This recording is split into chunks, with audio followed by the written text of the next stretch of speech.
Genesis chapter 8. But God remembered Noah, and all the wild animals and the livestock that were with him in the ark. And he sent a wind over the earth, and the waters receded. Now the springs of the deep and the floodgates of the heavens had been closed, and the rain had stopped falling from the sky. The water receded steadily from the earth. At the end of the 150 days the water had gone down. And on the 17th day of the 7th month the ark came to rest on the mountains of Ararat. The waters continued to recede until the 10th month, and on the first day of the 10th month the tops of the mountains became visible. After 40 days Noah opened a window he had made in the ark and sent out a raven, and it kept flying back and forth until the water had dried up from the earth. Then he sent out a dove to see if the water had receded from the surface of the ground.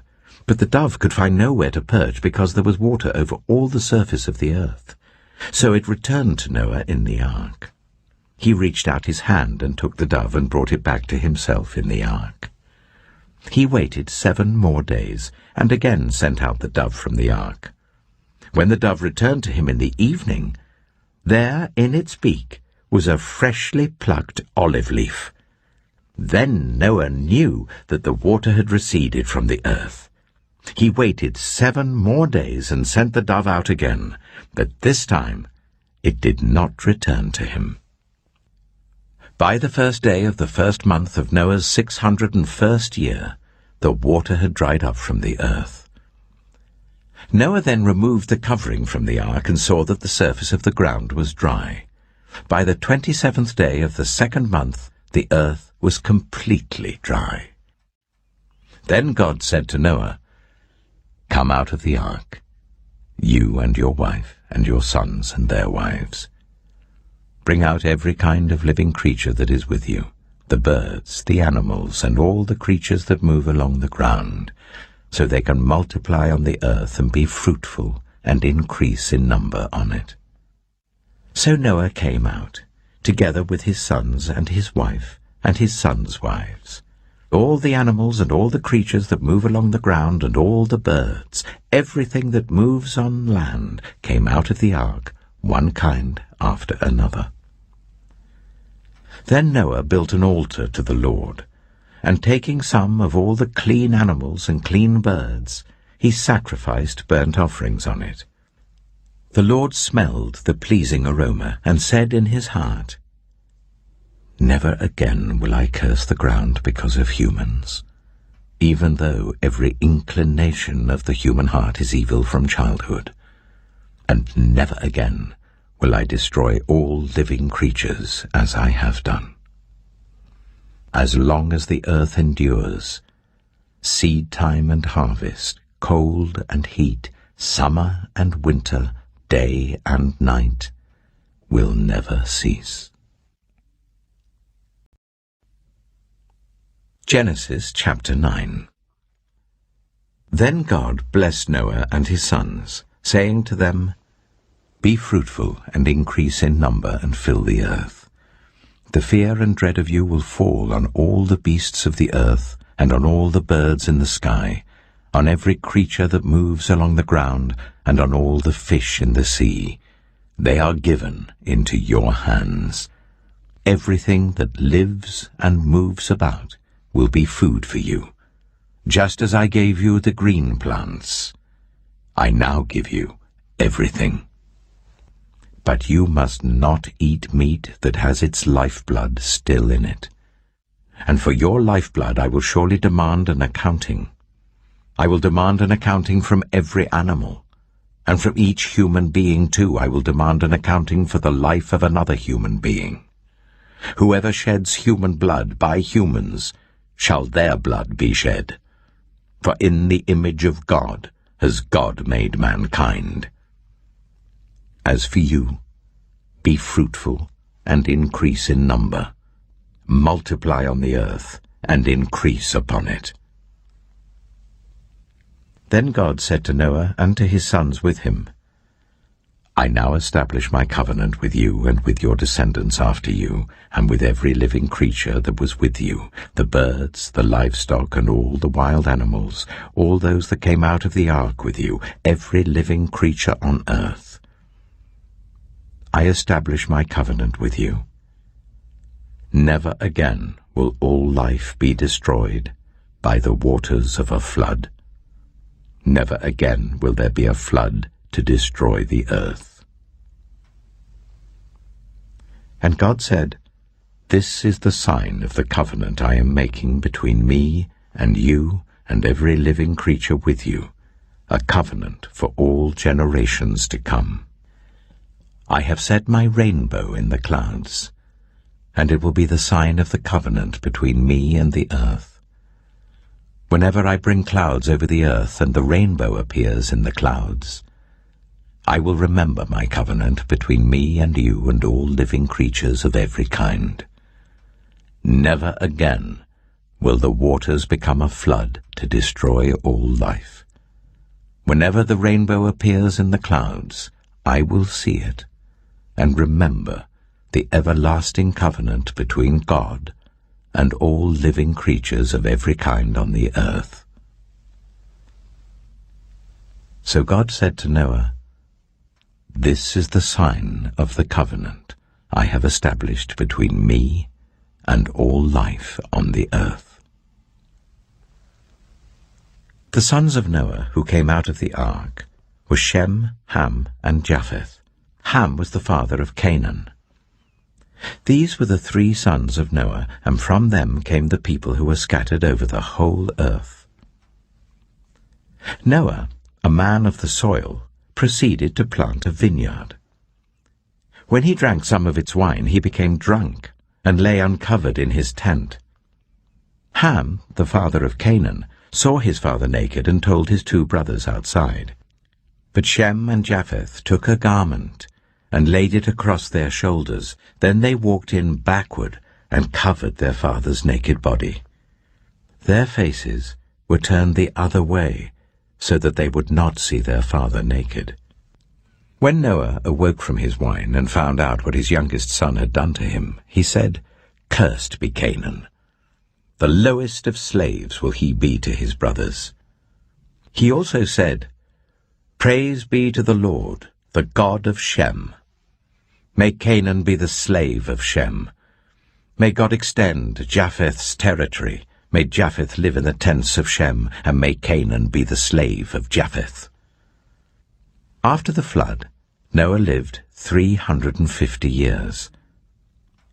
Noah lived a total of 950 years, and then he died.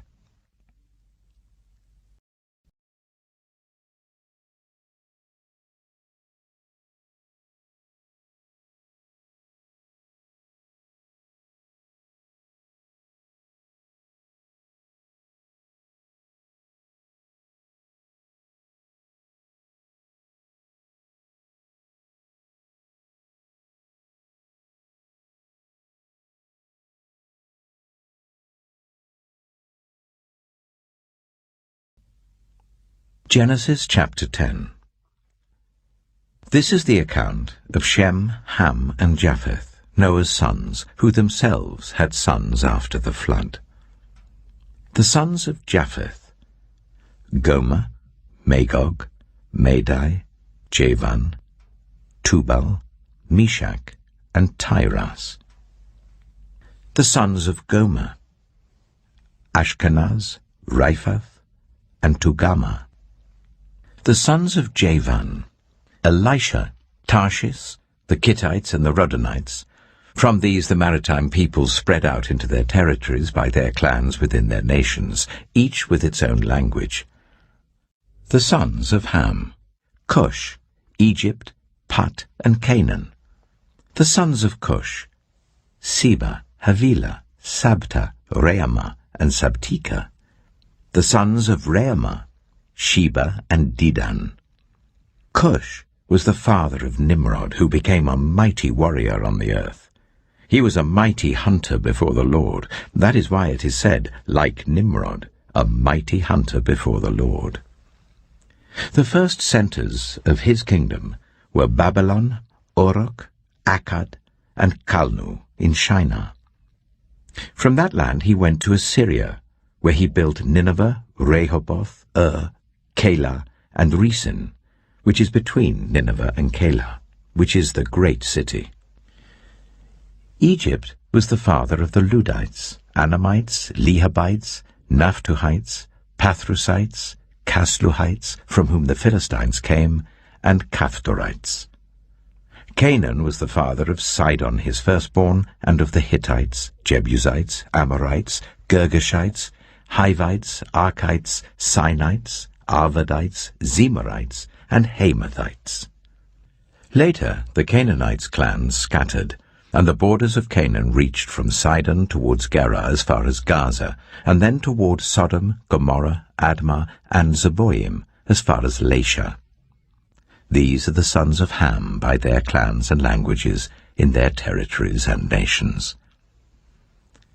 Sons were also born to Shem, whose older brother was Japheth. Shem was the ancestor of all the sons of Eber. The sons of Shem: Elam, Ashur, Arphaxad, Lud, and Aram. The sons of Aram: Az, Hul, Gether, and Meshech.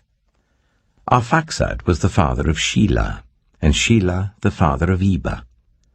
2 sons were born to Eber. One was named Peleg, because in his time the earth was divided. His brother was named Joktan. Joktan was the father of Almodad, Sheleph, Hazamepheth, Jirah, Hadoram, Uzal, Dilah, Obal, Abimeel, Sheba, Ophir, Havilah, and Jobab. All these were sons of Joktan. The region where they lived stretched from Mesha towards Sephar in the eastern hill country. These are the sons of Shem by their clans and languages, in their territories and nations. These are the clans of Noah's sons, according to their lines of descent within their nations. From these the nations spread out over the earth after the flood. Genesis chapter 11.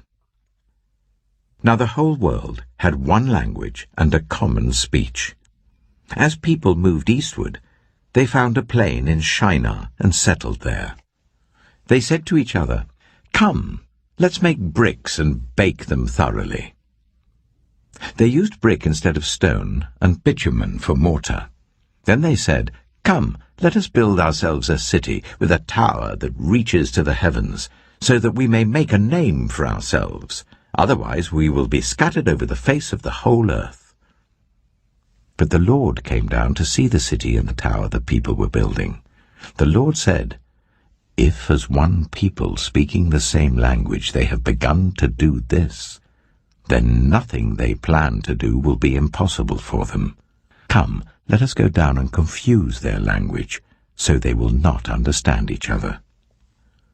So the Lord scattered them from there over all the earth, and they stopped building the city. That is why it was called Babel, because there the Lord confused the language of the whole world. From there the Lord scattered them over the face of the whole earth. This is the account of Shem's family line. 2 years after the flood, when Shem was 100 years old, he became the father of Arphaxad. And after he became the father of Arphaxad, Shem lived 500 years and had other sons and daughters. When Arphaxad had lived 35 years, he became the father of Shelah. And after he became the father of Shelah, Arphaxad lived 403 years and had other sons and daughters. When Shelah had lived 30 years, he became the father of Eber. And after he became the father of Eber, Shelah lived 403 years and had other sons and daughters. When Eber had lived 34 years, he became the father of Peleg. And after he became the father of Peleg, Eber lived 430 years and had other sons and daughters. When Peleg had lived 30 years, he became the father of Ru. And after he became the father of Ru, Peleg lived 209 years and had other sons and daughters. When Ru had lived 32 years, he became the father of Serug. And after he became the father of Serug, Ru lived 207 years and had other sons and daughters. When Serug had lived 30 years, he became the father of Nahor. And after he became the father of Nahor, Serug lived 200 years and had other sons and daughters. When Nahor had lived 29 years, he became the father of Terah. And after he became the father of Terah, Nahor lived 119 years and had other sons and daughters. After Terah had lived 70 years, he became the father of Abram, Nahor, and Haran. This is the account of Terah's family line. Terah became the father of Abram, Nahor, and Haran became the father of Lot. While his father Terah was still alive, Haran died in Ur of the Chaldeans in the land of his birth. Abram and Nahor both married. The name of Abram's wife was Sarai, and the name of Nahor's wife was Milcah. She was the daughter of Haran, the father of both Milcah and Iscah. Now Sarai was childless because she was not able to conceive. Terah took his son Abram, his grandson Lot, son of Haran, and his daughter-in-law Sarai, the wife of his son Abram, and together they set out from Ur of the Chaldeans to go to Canaan. But when they came to Haran, they settled there. Terah lived 205 years, and he died in Haran.